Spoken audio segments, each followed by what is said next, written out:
لاجل النبي ان احنا نبرز المواهب، ودي الموهبتين بنقدمهم النهارده لمصر كلها، واعتقد ان شاء الله هيكونوا نواه لجيل رائع فاهم واعي صادق، عنده الحس وعنده الجراءه وعنده الثقه بالنفس، وده اللي احنا بنحاول ندرسه في جيل هذه الايام. اهلا بكم اعزائي المشاهدين وحلقه جديده ولاجل النبي. اسمحوا لي ارحب بضيوفنا الليله وضيوف حضراتكم. ارحب بفضيله الشيخ عطيه محمد عطيه، امام وخطيب اوقاف كفر الشيخ.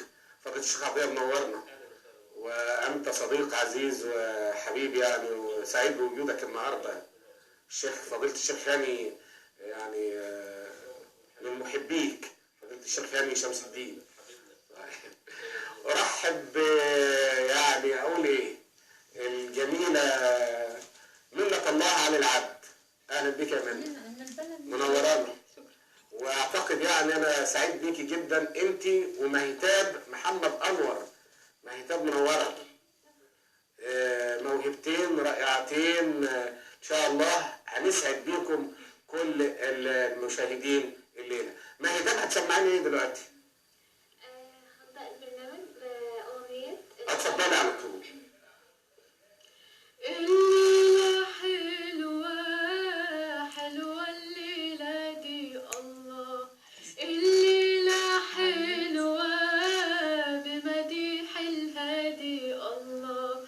طير يا طاير هات البشاير، الليلة حلوة حلوة النادي أمة محمد من يوم ظهوره الله. عايشين في نوره الله، عاشقين حبيبهم هادي قلوبهم. كان يوم ميلاده صباح ونادي. الله الله الله، ايه الجمال ده، رائعه بجد والله. يعني انا عايز اقول لك يا مهتاب، انت مين تبناكي كده انت ومنة الله؟ مين تبناكم؟ كانت بعد حملة المحافظ، بس المحافظ كان كل اللي بيسمعنا يعني بيحاول لما لا هو الموضوع مش حكايه محافظ المحافظ، موضوع قديم اعتقد، مش كده يا منة؟ انا من ايام دراسه طبعا. ابتدائي انا بدات، واكيد برضو مها. لأننا تدربنا في حفلات تعليميه، ما كانش ايامنا ابتدائي حفلات قد كده. عرفنا انا وهي بشعر عم قطامش، كان زي دويتو. قلناها في حفله، اي حد كان بيجي المدرسه كان بيطلب ان هو يسمعه مننا. بعدين طبعا اكيد بابا ماما اصحابي، ليا اصحاب عزيزين عليا جدا. يعني الاسره لها دور كمان في صقل المواهب، اكيد مش كده؟ تمام. علشان كده احنا بنقول لكل اسره لما تلاقي اولادكم بيرسموا ادوهم الحريه يرسموا، بيغنوا ادوهم الحريه يغنوا، بيعملوا اي حاجه. يا جماعه والله العظيم ما هنطلع مواهب. يلعب كوره يرسموا، يلعب كوره. مش هنطلع مواهب الا باطلاق حريه الابداع، واطلاق حريه الابداع مش بالتقييد، مش بالقيود. انت قاعده تغني، قومي ذاكري، انت بتلعب كوره، يعني الامور مش كده برضه يا شيخ عطيه ولا ها؟ يعني صقل المواهب ده شيء مهم جدا، واعتقد ان الاسلام اسلامنا امرنا بكده. طبعا التخصص حينما خاصة ان احنا يعني عايز قبل ما حضرتك تبدأ كده، ان احنا حلقة النهاردة هتكون عن المعجزات الحسية لرسول الله صلى الله عليه وسلم. والمعجزات كثيرة ومتعددة، المعجزات الحسية، وتبقى المعجزة العقلية هي معجزة القرآن الكريم الذي لا يستطيع ان يأتيه لا انس ولا جن، حتى لو كانوا بعضهم لبعض ظهيرا. تحدى الله سبحانه وتعالى شعراء، افصح شعراء العرب، ان يأتوا بكلمة او حرف من القرآن ما استطاعوا. اتفضل يا شيخ عطية. أعوذ بالله من الشيطان الرجيم. بسم الله الرحمن الرحيم. إن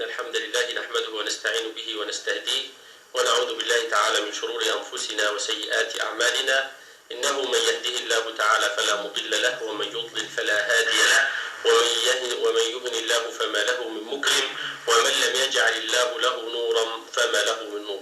وأشهد أن لا إله إلا الله وحده لا شريك له، وأشهد أن سيدنا ونبينا وعظيمنا وقائدنا وأستاذنا محمد رسول الله. اللهم صل عليه وعلى آله وصحبه وسلم. وبعد، بداية أشكر حضرتك يا أستاذ خالد الزايد وإدارة القناة أن أتاحت لي هذه الفرصة كي أطل بها على مشاهديكم الكرام. ثم أقول المعجزات الحسية للنبي صلى الله عليه وسلم.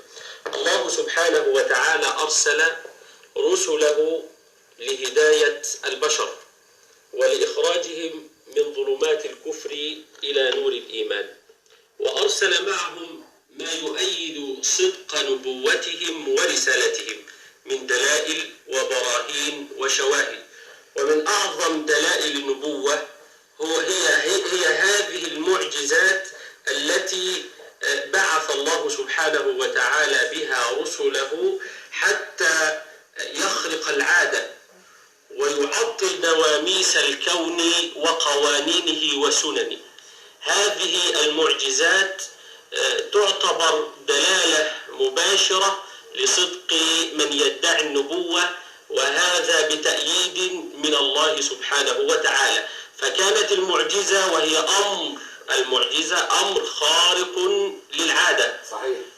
تعطل نواميس الكون.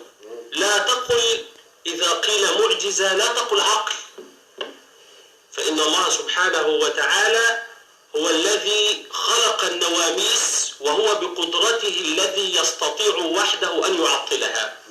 فكانت المعجزات شواهد ودلائل على نبوة وعلى رسالة من بعثهم الله سبحانه وتعالى لخلقه. وكانت المعجزات لها أقسام أو معجزات حسية، وهي التي يشترك فيها النبي صلى الله عليه وسلم مع سائر الأنبياء والمرسلين. فمعجزات الأنبياء السابقين لرسول الله صلى الله عليه وسلم كلها حسية. فالعصا لموسى معجزة حسية. نعم. وإحياء الموتى لعيسى معجزة حسية. وكذلك ناقة صالح معجزة حسية. وكل المعجزات هذه حسية شاركهم النبي صلى الله عليه وسلم. كثيرا للرسول صلى الله عليه وسلم شاركهم النبي في ذلك. شاركهم النبي. نعم. سنتحدث عنها. وزاد عليهم ثانية واحدة. زاد عليهم دقيقة واحدة. وزاد عليهم، يعني شاركهم في المعجزات الحسية، وزاد عليهم المعجزة العقلية وهي القرآن كما تفضلت حضرتك. ما شاء الله. زاد عليهم ذلك لكي يبين الله منزلة النبي ومكانته بين الرسل، فهو الذي ميزه بأن جعل له معجزة خاصة وهي معجزة القرآن. صحيح. طيب، فتح الله عليك يا فضيلة الشيخ عطية. وهنروح بقى لمنة الله، وعايزين هتسمعيني من قصيدة منطقي. اتفضلي. أنا عايز أشوف بقى الجراءة والثقة بالنفس اللي أنا شفتها قبل كده، عايز المشاهدين كلهم يحكموا عليها الليلة. اتفضلي. منطقي يعني ايه يبقى يتيمي وامي يبقى سيد العالمين. منطق الحساد هتكتر والعدا والكارهين، اللي يقول لك ده شاعر واللي يقول لك ده ساحر واللي يقول لك ده كافر، واللي يكتب واللي يرسم واللي يكذب واللي يشتم. منطقي. هي غيرة زي غيرة الوليد بن المغيرة، مش كان هيسلم بس حاجة في نفسه حكت، كبره خلى نفسه شكت. أصل ده الكبر ده أكبر خطر، بس هي الجنة تعمر وحدة، حبة في الجنة ونعيمها وحبة في سقر. منطقي. لما يبقوا المسلمين حالهم كده تطلع ضوافل للعدا، ما دمت مزارع بإيدك غلتك والجوع جرس على معدتك فذلتك، ما دمت متشتت وتايه في الكلام، فين الودان اللي هتسمع شكوتك؟ ومنين يجيلك وش تحمق ولا تغضب ولا ترفع كلمتك؟ هما مش قاصدين يهينوا المصطفى بحبة صور، هما عارفين ان سيدنا النبي سيد البشر. هما قاصدين وقاصدينك وقاصدين كل جيلنا، وطول ما بنكسل وبنداري الحقايق للسلامة رح يجيلنا. أما سيدنا النبي ربه كافي، استهزأوا مننا إحنا، أما هو ربه صينه ومصطفيه. لو كانوا حضروه كانوا عرفهم يرسموه، كانوا سموه بعدله بهدوءه بسماحته، كانوا عرفوا ان الصحابة بتلحق المية اللي نازلة من وضوء. لو كانوا شافوه كانوا عرفوا يرسموه. احنا ما تسماش نبينا في العيون، لا، احنا فهمناهم ان الدين بتاعنا لا فيه علم ولا فيه عمل ولا فيه ادب ولا فيه فنون. اتلهينا في احنا كنا واحنا كنا ونبنى في اللي راح يكون. بس احنا فوقنا بجد، راجعين لك. شعبك نشيط وعامل تقي زيك يا سيدنا النبي يا ابو قلب طاهر نقي. اما اللي واكلاهم غيرتهم فده منطقي. الله الله الله الله، هايله، بسم الله ما شاء الله. يعني حاجه جميله قوي بجد. واعتقد ان مهتابها يعني هتسعدنا كمان زي ما اسعدتنا بقصيدتك الجميله اللي انت استشهدتي بحاجات كتيره قوي. انت استشهدتي بالقران وباحاديث نبويه، يعني في الامن والامان، واستشهدتي بالجوع. ودي بسم الله الرحمن الرحيم، لإلاف قريش إيلافهم رحلة الشتاء والصيف فليعبدوا رب هذا البيت الذي أطعمهم من جوع وآمنهم من خوف. أنا أعتقد إن أنت مش كده برضه ولا إيه؟ تمام. وفي برضه وصف للنبي كتير فيها الهدوء، السماحة، الطيبة.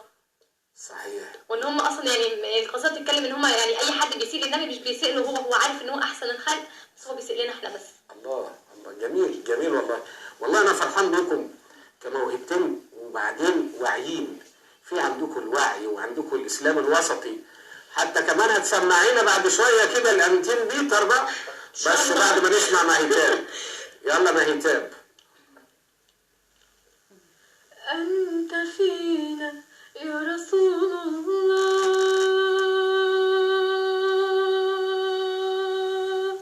بالهدي القويم دعوة تنطق باسم الله بالذكر الحكيم، أسوة للناس بالحسنى وبالخلق العظيم، سيرة موصولة الأمجاد كالعتق القويم، ولواء في سبيل الله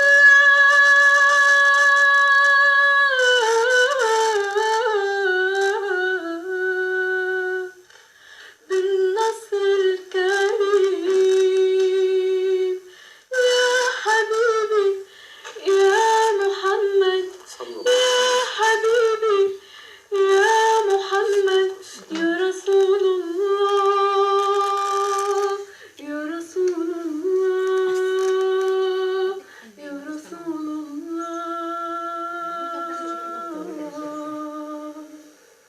الله الله، اللهم صل وسلم وبارك عليك يا سيدي يا رسول الله. الله يفتح عليك. ما عندكيش حاجة كده بينا بسيطة قبل ما نروح للشيخ عطية كده؟ ممكن نقول حاجة احنا مجهزينها مع بعض؟ مع بعض؟ لا، بعد ما نسمع بقى الشيخ عطية. تمام. الشيخ عطية أجي لحضرتك بقى. يعني المعجزات الحسية كتيرة ومتعددة، ويمكن من ضمن المعجزات الحسية اللي حدثت في شهر رجب، ونحن في شهر رجب الآن. أعتقد أن شهر رجب سمي بأسماء كثيرة، أو أنه رجب الأصب، لأن الخير يصب فيه صبا، والأعمال الطيبة ترفع فيه. وحتى فيه ناس يعني دلوقتي بدأوا يصوموا اثنين وخميس في شهر رجب، اللهم بارك لنا في رجب وشعبان وبلغنا رمضان. يا رب يا رب يا رب. اتفضل يا فضيلة الشيخ. حضرتك يعني حينما نتكلم بمناسبة يعني المعجزات الحسية، حينما نتكلم في رجب نذكر معجزة الإسراء والمعراج، وهذه المعجزة معجزة حسية للرسول صلى الله عليه وسلم. حينما نتكلم عن معجزة الإسراء والمعراج نقول أن الله سبحانه وتعالى أرسل أسرى بعبده محمد من المسجد الحرام إلى المسجد الأقصى، وهذه رحلة أرضية وسماوية. رحلة من المسجد الحرام إلى المسجد الأقصى أرضية، ثم رحلة سماوية من المسجد الأقصى إلى سدرة المنتهى، إلى مستوى يسمع فيه صريف الأقلام. حينما نتكلم عنها نتكلم عن معجزة كما قلت لحضرتك خارقة للعادة، لا تتكلم عن نواميس الكون ولا عن عقل ولا عن فكر ولا عن برهان أو دليل مع معجزة. وإذا كنا نتكلم عن والعلم الحديث أثبت الإسراء والمعراج، رحلة الإسراء والمعراج أثبتها بكثير من الدلائل. العلم الحديث يتكلم في المادة أو يتكلم في المعقول، يتكلم في المعقول. أما عندنا الإسراء والمعراج، واخد بال حضرتك، حينما نتكلم يعني كنا في الفيزياء بندرس أن الزمن يتناسب. نعم أنا كنت علمي على فكرة. والله أن الزمن يتناسب تناسبا عكسيا مع القدرة في قطع المسافات. يعني حضرتك واحنا جايين من كفر الشيخ جايين في راكبين سيارة، كلما كانت القوة تزداد كلما كانت السرعة تقل. حينما نأتي يعني أنا جاي من الحمراء، قريب الحمراء إلى هنا خدت تقريبا ساعة ونص ساعتين. حضرتك لو أنا في دراجة بخارية هاخد 3 ساعات أو في توك توك لو في طائرة الأمور تختلف. لو في صاروخ الأمور تختلف. كلما زادت السرعة قل الزمن. صحيح. فما بالك إذا كنا نتعامل مع قوة القوة وهو الله. لا يوجد زمن. لا يوجد زمن. هو الأول والآخر والظاهر والباطن وكل شيء عليم. فهو الذي هو صاحب القدرة. إذا كنا احنا بقدراتنا البشرية نقول أن قطع المسافات يكون مع الزمن. يتناسب عكسيا مع القوة، فما بالك بقوة القوة. هذه معجزة. ولذلك حينما عاب كفار قريش على رسول الله صلى الله عليه وسلم قال يعني نقطع هذه أكباد الإبل شهرا وتذهب أنت فيها وتعود في جزء من الليل، وهذا غباء. لأن النبي صلى الله عليه وسلم ما قال لهم أنا ذهبت، وإنما قال سبحان الذي أسرى. هو الذي أسرى. لم يسري النبي صلى الله عليه وسلم، ولكن الله سبحانه وقدم سبحانه. سورة الإسراء يا أستاذنا بدايتها سبحانه. يعني إيه سبحانه؟ الذي أسرى تنزيه إلا لذات الله. تنزيه لله سبحانه عن أن يشبهه في ذاته أو صفاته أو أفعاله بشر. لا، تنزيه له عن أن يشبهه في ذاته أو صفاته أو أفعاله. ولذلك سبحانه حينما نرى شيئا عجيبا يلفت أنظارنا نقول إيه؟ سبحان الله. هذا دليل ان الامر نعم. فكانت بداية الصورة دليل على انها معجزة حسية لا يستطيعها بشر، ولكنها من صاحب القوة والقدر وهو الله يفتح عليك يا فضيلة الشيخ عطية وربع لمعجزتنا الليلة منة الله وما هتاب، وكلنا اذان صغيرة لكم كده، ويسعدونا بقى ويفرحونا باصواتكم ويسعدوا كل المشاهدين معنا. اتفضلوا. كل القلوب إلى الحبيب تميل، ومعي بذلك شاهد ودليل. أما الدليل إذا ذكر محمد صارت قلوب العارفين تسيل. وعلى ذكر آل النبي وقف الكلام معدول. نظرة يا سيدنا العلم سيفك جليل معدول. يا رب عبدك كواح عشقه لرسول الله، ما طلبت مال ولا جاه بس اتحشر مع دول زيك تمام. أول ما بسمع سيرت وقلبي يقول أوام، ألف صلاح عالمصطفى وألف سلام. زيك تمام. أول ما بسمع سيرت وقلبي يقول أوام، ألف صلاح عالمصطفى وألف سلام. مديتش إيدي لحد ورحمتك مديت، عايز في كل السكك وفي سكتك مشيت. آسف على الليل اللي من غيرك رجدته، آسف على شراع الذنوب اللي فرضته، آسف، أنا آسف على كل اللي خدته وعمري يوم ما اديت. هو اللي طبعه وسنته باب الهداية لأمته، يا بخت من جات آخرته جنب الإيمان. ألف صلاة على المصطفى وألف سلام. اللهم صل وسلم وبارك عليك يا سيدي يا رسول الله. الله يفتح عليكم، ربنا يكرمكم يا رب ويزيدكم نور كده على النور اللي في وشكم ده بجد والله العظيم. يعني انت قلتي بس اتحشر مع دول، وانت عارفه ان المرء يحشر مع من احب. اللهم احشرنا في زمرة حبيبك محمد صلى الله عليه وسلم. وبعدين بعد ما كملتوا مع بعض استشعرت ان يعني الابنودي طبعا هو اللي عمل الليله المحمديه. الليله المحمديه انتوا عيشتوني في جزء من الليله المحمديه، فربنا يرحم الخال عبد الرحمن الابنودي ويبارك فيكم، وانتوا اعتقد انه هيبقى مستقبلكم والله العظيم هايل باذن الله. فضيلة الشيخ عطيه، تتعدد المعجزات الحسيه وتبقى المعجزه العقليه للقران الكريم هي الباقيه والمتفرده. اتفضل. يعني هناك معجزه حسيه مثلا عندما اهتز جبل احد فرحا برسول الله صلى الله عليه وسلم فاهتز وتراقص فقال له اثبت احد اثبت احد. هذه واحده.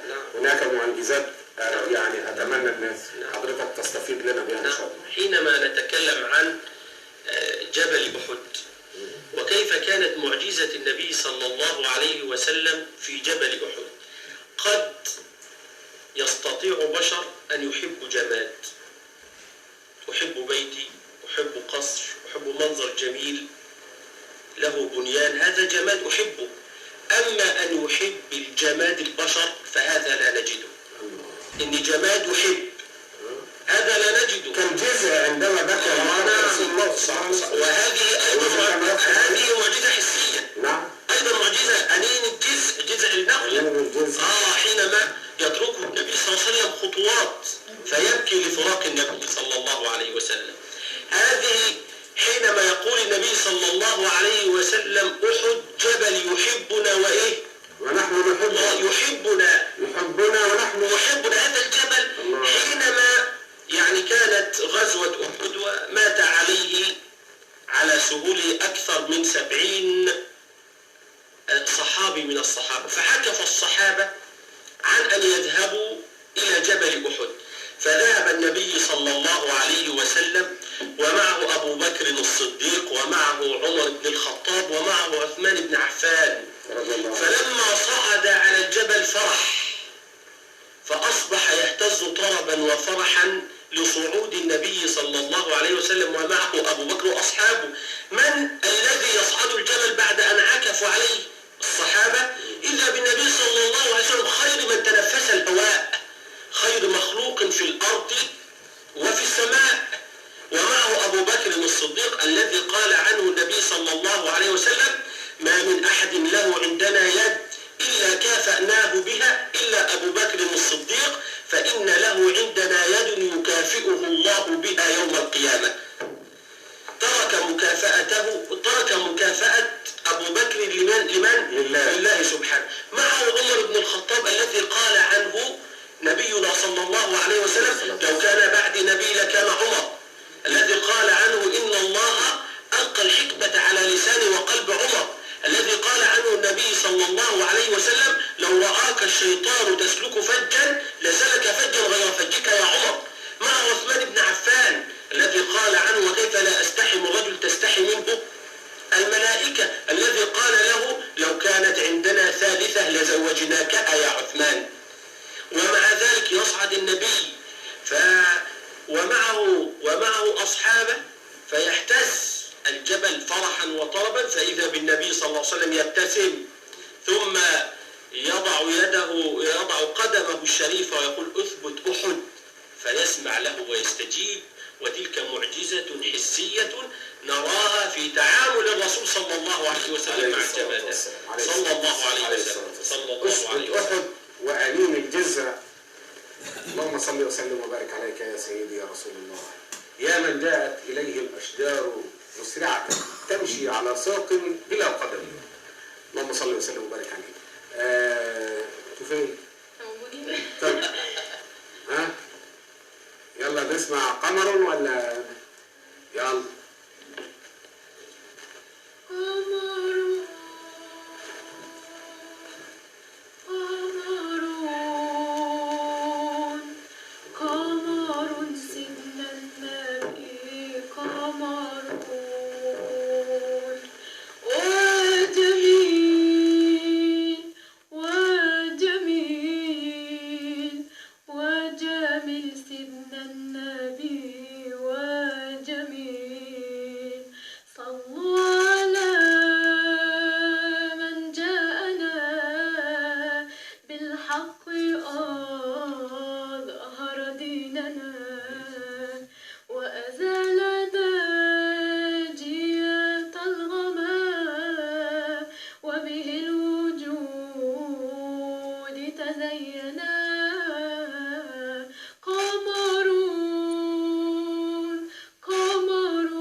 خلقت مبرأ من كل عيب كأنك قد خلقت كما تشاء.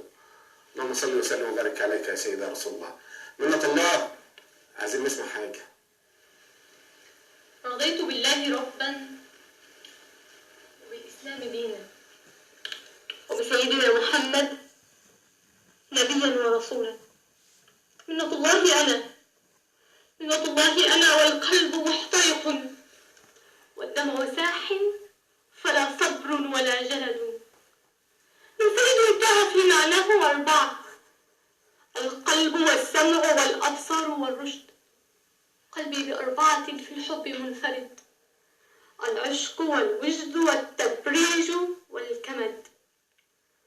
اهتز الجسد اضطرابا باللقاء به، فأهلا رسول الله، أهلا رسول الله يا خير الهداة الصادقين. أنا يا محمد قد أتيتك من دروب الحائرين، فلقد رأيت الأرض تسكر من دماء الجائعين، والناس تحرق في رفات العدل. مات العدل فينا من سنين. أنا يا رسول الله، أنا يا رسول الله طفل حائر من يرحم الأبناء، من يرحم الأبناء من يحمي البنين. الناس تأكل بعضها، الناس تأكل بعضها، هذه لحوم الناس نأكلها ونشرب خلفها من دمع الحيارى المتعبين. رفقا رسول الله، رفقا رسول الله لا تغضب، فهذا حالنا. لقد عصينا الله في زمن حزين. ماذا تقول؟ ماذا تقول إذ سرقت الناس خبرني، وطيف الجوع يقتل طفلتي، وأنا أموت على الطريق وحولي يسري اللصوص وهم سقارى من بقايا موجتي. رفقا رسول الله، رفقا رسول الله لا تغضب، فهذا حالنا. لقد عصينا الله في زمن حزين. يا أنبياء الله، يا أنبياء الله، يا من تريدون الوداع، يا من طردتم للظلام مدينتي، قبل الرحيل تنبهوا. الأرض تمشي للضياع، الأرض تمشي للضياع، الأرض ضاعت في الضياع. الحقيقة أنا معجب بثقتك قوي وباعتزازك بكده في الأداء بتاعك، ويا ريت بقى لو ما هيتاب ترد عليك بأغنية بقى. يعني بجد أنا سعيد بكم الليلة قوي. الشيخ عطية كمان شوف بيضحك إزاي. ها الشيخ عطية فرحان بيكم والله. اتفضلي يا ميتاب. مولاي صل وسلم دائما أبدا على حبيبك خير الخلق كلهم. مولاي صل وسلم دائما أبدا على حبيبك خير الخلق كلهم. هو الحبيب الذي ترجى شفاعته، هو الحبيب الذي ترجى شفاعته لكل هول من الأهوال مقتحم. مولاي صل وسلم دائما أبدا على حبيبك خير الخلق كلهم. يا ربي بالمصطفى بلغ مقاصدنا، يا ربي بالمصطفى بلغ مقاصدنا، واغفر لنا ما مضى يا واسع الكرم. مولاي صل وسلم دائما أبدا على حبيبك خير الخلق كلهم. مولاي صل وسلم على حبيبك خير الخلق كلهم. اللهم صل وسلم وبارك عليك يا سيدي يا رسول الله. فضيلة الشيخ عطية، يعني منة الله بتقول منة الله أنا، منة الله أنا رفقا رسول الله لا تغضب، فقد عصينا الله في زمن حزين. كلماتها بتحمل فعلا دلائل على أرض الواقع. وهناك فضيلة الشيخ عطية من ينكر المعجزات الحسية في هذا الزمن، في زماننا الحديث ده وفي زماننا الحزين اللي هي وصفته، إن في ناس بتنكر هذه المعجزات الحسية. رد يا شيخ عطية. نعم أستاذ الفاضل، المعجزات الحسية عندنا نحن، أنا كمسلم عندي عقل ونقل. هذا الرجل عندي عقل ونقل. نقل كتاب وسنة. نعم وعقل نعم. الإسلام صحيح. يحترم العقل، يقول أفلا تتفكرون، أفلا تتدبرون، أفلا تعقلون. ومع ذلك عقول البشر لها حد. يا أولي الألباب. نعم لها حدود. إذا انتهت حدود البشر تنتهي مع النقل من الكتاب ومن السنة. صاحب المادة وصاحب العقل الموجود الآن لا يؤمن إلا بالعقل فقط. عندنا نقل،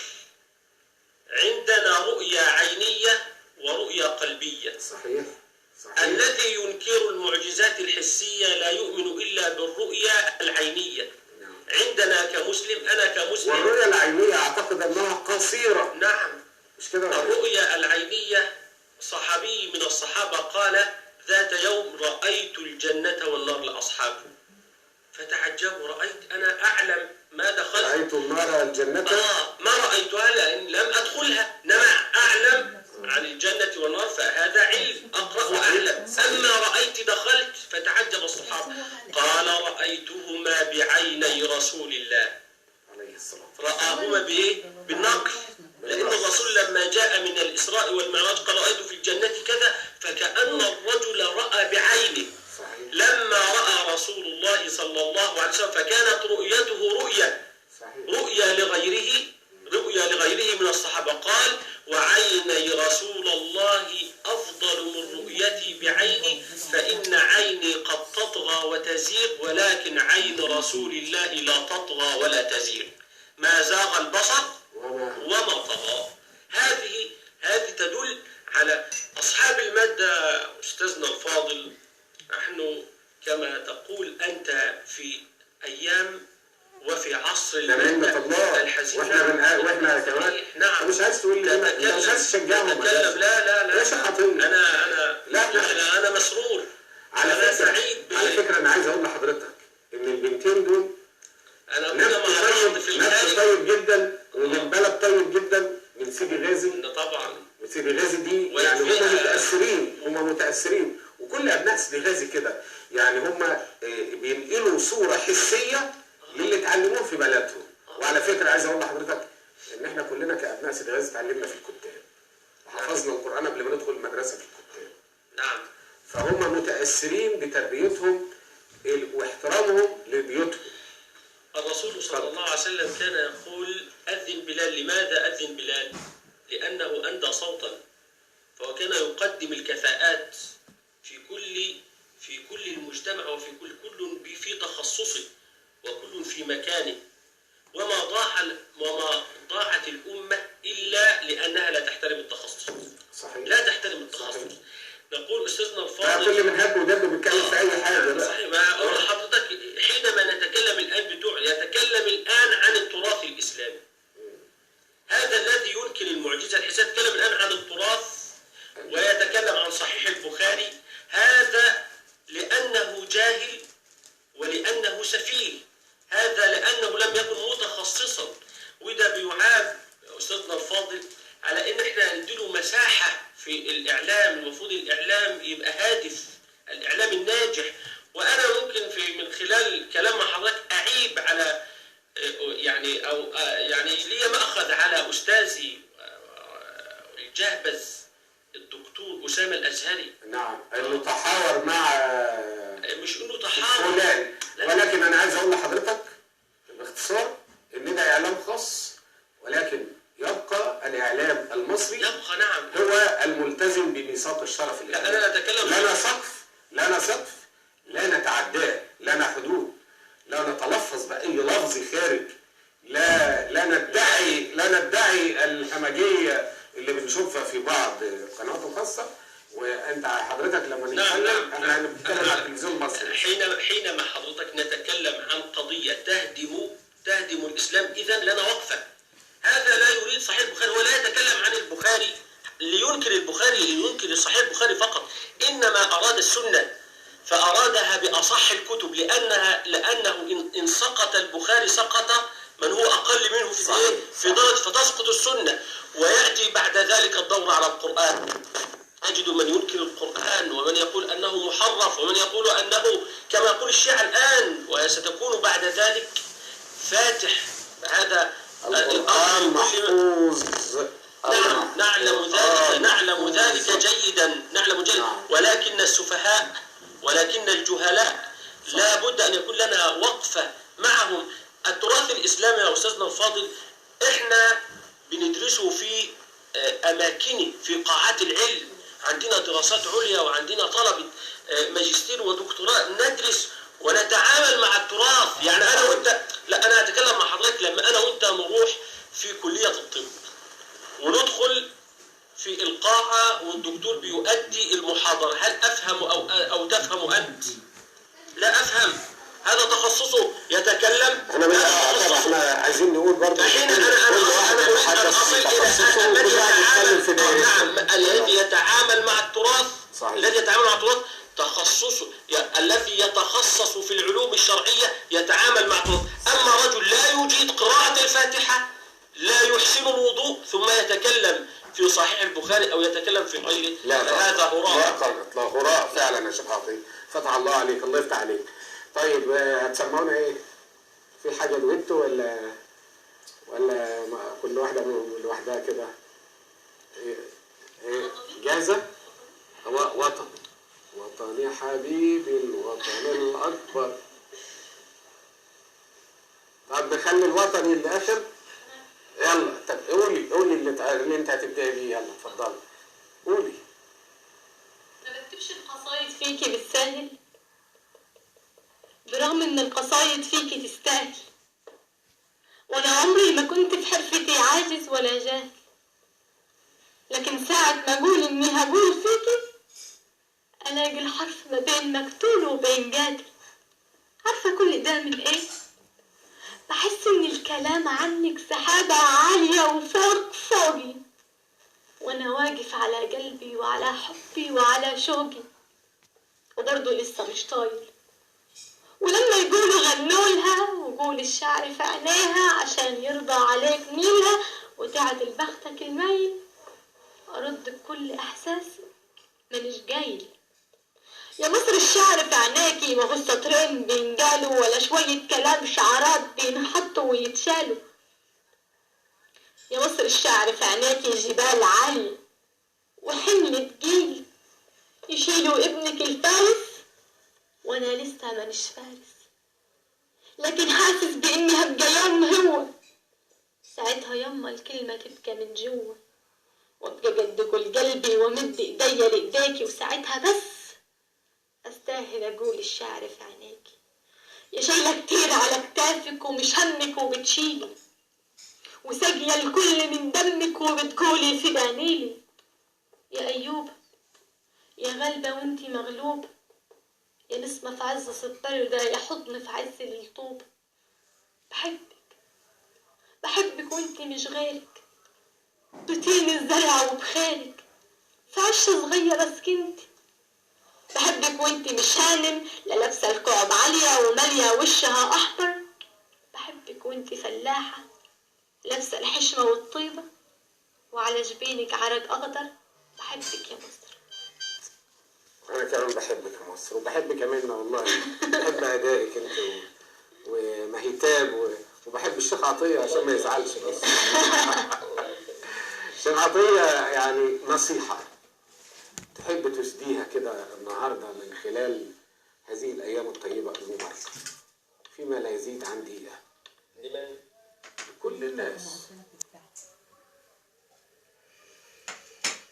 نصيحة يعني لكل الناس أن يرجع الكل في هذا الوقت يعني المشوب يعني بالفتن والابتلاءات، أن يرجع كل الناس كل على حدة، أن يرجع كل على حدة ليتعامل مع نفسه فيكون صاحب ضمير وأخلاق في وقت اندثرت فيه الأخلاق. الأزمة أستاذ زايد في الوقت دهوت أزمة أخلاق، أزمة ضمير. نحتاج ثورة على الضمائر، نحتاج فعلا ثورة. بس كل واحد يعني يثور على نفسه. يثور على نفسه، يحاسب نفسه.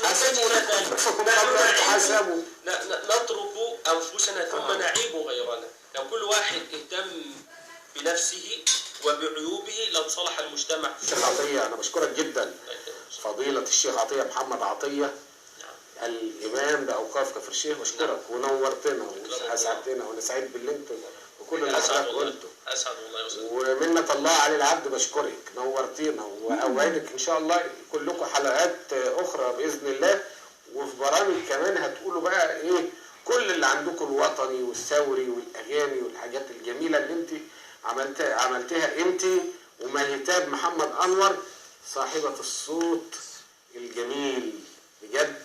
مصر ولادة بأمثالكم إن شاء الله. بشكركم جدا ونورتونا، ويعني هتفضلوا قاعدين معانا كده بس. بشكر كل المشاهدين.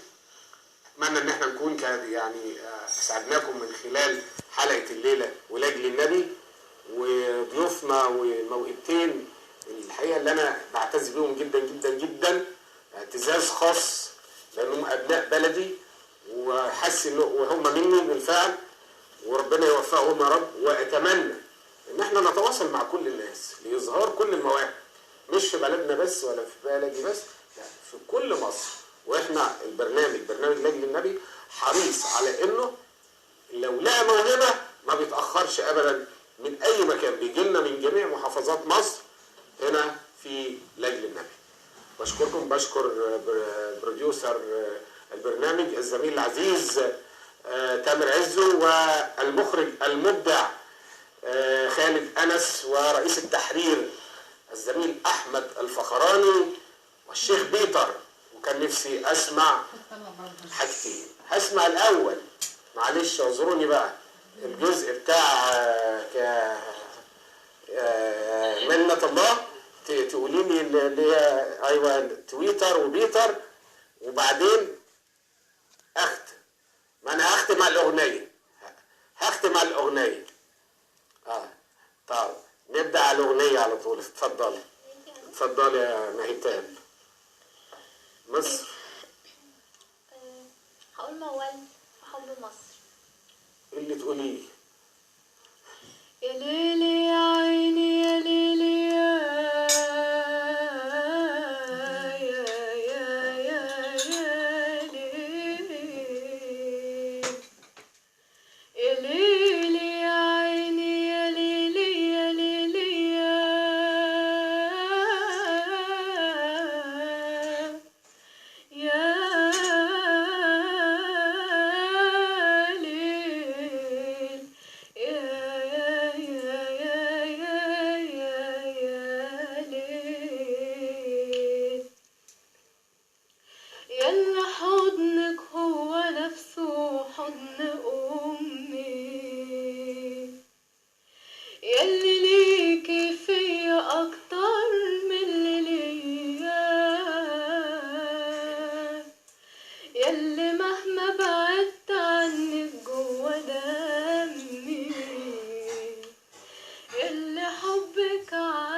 الله يفتح عليك، حاجة جميلة أوي بجد.